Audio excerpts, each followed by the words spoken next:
इस वीडियो में हम लोग आज बात करेंगे वैक्यूल के बारे में। वैक्यूल एक पाउच लाइक स्ट्रक्चर होता है ना। वैक्यूल आप जानते ही हैं, सैंड प्लांट की जो सेल होती है उसी के अंदर पाया जाता है। एनिमल सेल में बड़े छोटे छोटे से होते हैं, है ना। वैक्यूल्स एक बड़ा सा स्ट्रक्चर आपको डायग्राम में दिखाई दे रहा होगा। इसी के बारे में हम लोग बात करेंगे कि वैक्यूल का क्या फंक्शन होता है, किस लिए ये सेल के अंदर प्रेजेंट है, एनिमल सेल में छोटा क्यों है, बड़ा क्यों है। ये सब चीज़ें हमें इस टॉपिक में आज इस वीडियो में देखने को मिलेगा। चलिए हम डिस्कस करते हैं, स्टार्ट करते हैं अपने वीडियो को कि ये वैक्यूल एक्चुअली है क्या। तो सबसे पहले हम बात करते हैं वैक्यूल के बारे में। देखिए, पहला पॉइंट हमें वैक्यूल में मिलता है देखने को, स्टोरेज सैक फॉर सॉलिड और लिक्विड। मतलब वैक्यूल के अंदर क्या पाया जाता है, सॉलिड भी स्टोर हो सकता है और लिक्विड भी स्टोर हो सकता है। देखिए, स्टोरेज सैक है ना, स्टोरेज सैक, सैक मतलब क्या होता है, चैम्बर होता है, और स्टोर मतलब स्टोर कर रहा है कोई चीज़। तो ये वैक्यूल एक ऐसा पार्ट है सेल का जिसके अंदर किसी भी चीज़ को हम ये कह सकते हैं, एक ऐसा चैम्बर है सेल का जो क्या करता है, चीज़ों को स्टोर करता है। चाहे वो सॉलिड हो तब भी वो स्टोर करके रख लेगा, लिक्विड हो तब भी वो स्टोर करके रख लेगा। तो वैक्यूल के अंदर हम सॉलिड और लिक्विड चीज़ों को क्या करते हैं, स्टोर कर कर लंबे समय के लिए रख लेते हैं। जब ज़रूरत पड़ती है तो इसको हम लोग यूज़, हमारी सेल क्या कर लेती है, प्लांट की सेल या तो इसे इस्तेमाल कर लेगी या वेस्ट मटेरियल है तो इसे बॉडी से बाहर निकाल देगी। ठीक है भाई, पहला पॉइंट हो गया। दूसरे पॉइंट की बात करते हैं। They are small in size in animal cell. Yes, ये आपको याद रखना है। They are small in size in animal cell. ये एनिमल सेल में बट्टा क्या होते हैं, बहुत ही छोटे होते हैं। ठीक है, ये जो एनिमल सेल की बात कर रहे हैं भाई, एनिमल सेल में ये बहुत ही छोटे होते हैं। ना के समझ, कुछ साइंटिस्ट तो ये बोलते हैं कि ये प्रेजेंट ही नहीं होते, है ना। ये कहते हैं कि भाई एनिमल सेल में वैक्यूल absent होते हैं, प्रेजेंट ही नहीं होते हैं। लेकिन इस कभी कभी देखा भी गया है, बहुत बहुत ही माइन्यूट सैक पाए जाते हैं जिन्हें हम लोग वैक्यूल्स कहते हैं एनिमल सेल में। Plant cell have a large, लेकिन प्लांट सेल में क्या होता है, काफ़ी बड़ा वैक्यूल्स देखने को मिलता है। तो कितनी जगह में प्रेजेंट होता है ये प्लांट सेल के अंदर, 50 to 90% of the cell volume. देखिए, 50 to 90%, 90% तक बोल रहे हैं कि 90% एरिया में सेल, प्लांट सेल है उसके 90% एरिया में वैक्यूल ही पाया जाता है। इसका मतलब है ये बहुत ही बड़ा होता है प्लांट सेल के अंदर। ठीक है, चलिए अब हम बात करेंगे बच्चे अगली पॉइंट की।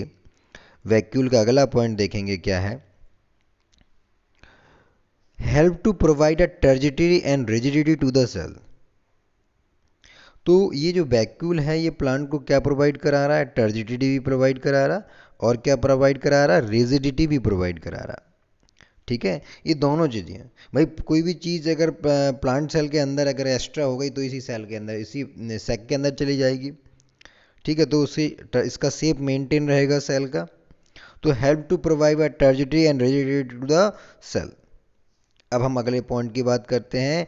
Many substance like amino acid, sugar, organic acid, produce and proteins are store in a vacuoles. अब देखिए क्या क्या वैक्यूल्स के अंदर स्टोर हो रहा है, ये भी ध्यान रखने वाली बात है। ये तो आपका क्या हो रहा है, अमीनो एसिड हो रहा है। ठीक है, अमीनो एसिड हो रहा है, शुगर हो रही है, ऑर्गेनिक एसिड जो है वो भी इसके इसी के अंदर स्टोर हो रहे हैं, प्रोटीन भी इसी के अंदर स्टोर हो रही है। तो ये तो स्टोर हाउस हो गया, स्टोर इन अ वैक्यूल। तो मैनी सब्सटेंस हैं जिसमें अमीनो एसिड है, शुगर है, ऑर्गेनिक एसिड है, प्रोटीन है, ये सब वैक्यूल्स के अंदर क्या होते हैं, स्टोर होते हैं। अच्छा, कुछ ज़्यादा इसमें वैक्यूल्स में कुछ ज़्यादा पढ़ना नहीं पड़ता, बस 4 से 5 पॉइंट याद करो, बस हो गया वैक्यूल्स का। अगला पॉइंट देख लीजिए, amoeba food vacuole is specialised to play an important role. अच्छा, अमीबा के अंदर जो फूड वैक्यूल होता है उसका काम होता है फूड को इंगुल्फ करना, डाइजेस्ट करना। ठीक है, तो उसी फूड वैक्यूल के अंदर उसका डाइजेशन होता है। ये अमीबा के अंदर की बात हो गई है। ठीक, तो ये कुछ पॉइंट थे जो आपको यहाँ पे दिखाए गए हैं।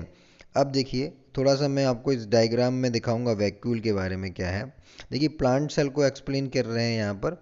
तो प्लांट सेल में बच्चे देखेंगे, प्लांट सेल में यहाँ पर चारों तरफ आपको जैसे ये प्लांट सेल है, इसमें कुछ आपको माइट्रोकॉन्ड्रिया भी दे, देखिए ये न्यूक्लियस है ना, ये एंडोप्लाज्मिक रेटिकुलम दिखाई दे रहा है।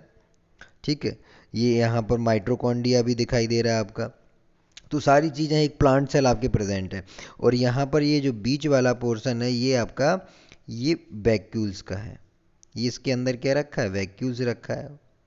तो वैक्यूल्स की जो आउटर मोस्ट लेयर होती है, ये देखिए वैक्यूल्स की जो आउटर मोस्ट लेयर है बच्चा, ये वाली, ये जो आउटर मोस्ट लेयर है इसे हम लोग टोनोप्लास्ट कहते हैं। ये देखिए ये टोनोप्लास्ट है। ये अगर आप देखेंगे यहाँ पर लिखा हुआ है वैक्यूल की जो आउटर मोस्ट लेयर होती है उसे टोनोप्लास्ट कहते हैं। और इसके अंदर का जो सेंट्रल वॉल्यूम है, जो अंदर का जो देखें यहाँ पर सेल शेप कह रहे हैं, है ना, सेल के सेल शेप भरा हुआ है, अंदर एक लिक्विड खाली जगह है, इसे हम लोग क्या बोलते हैं, सेल शेप कहते हैं। तो आप देख लीजिए ये पूरा का पूरा क्या है, टोनो वैक्यूल है। इसमें हमें ज़्यादा कुछ पढ़ना नहीं होता है, इसका बस काम होता है जितना भी वेस्ट मटेरियल है उसको अपने अंदर स्टोर कर कर और टाइम पे फिर बाहर निकाल देना, है ना। और जो एक्स्ट्रा चीज़ों को भी अपने अंदर रख लेना, अमीनो एसिड है, प्रोटीन है, ग्लूकोज है, वो बहुत सारी चीज़ें अपने अंदर स्टोर करके रख लेता है। तो ये तो था आपका प्लांट सेल और एनिमल। अच्छा एक डिफरेंस भी आता है कि ये बताइए प्लांट सेल एनिमल सेल में क्या डिफरेंस है। तो कई प्लांट सेल में क्या पाया जाता है, वैक्यूल पाया जाता है जिसका साइज बहुत बड़ा होता है। एनिमल सेल में वैक्यूल एब्सेंट होता है या बहुत छोटे छोटे होते हैं। तो ये भी अच्छा आपको क्या है, वैक्यूल्स के बारे में एक डिफरेंस आप लिख सकते हो प्लांट सेल और एनिमल सेल में, है ना। तो ये तो आपने देख लिया वैक्यूल्स के बारे में। अब हम लोग बात करेंगे नेक्स्ट वीडियो में और नेक्स्ट टॉपिक के ऊपर। आज के लिए इतना ही। खुश रहिए, पढ़ाई करते रहिए। Thank you.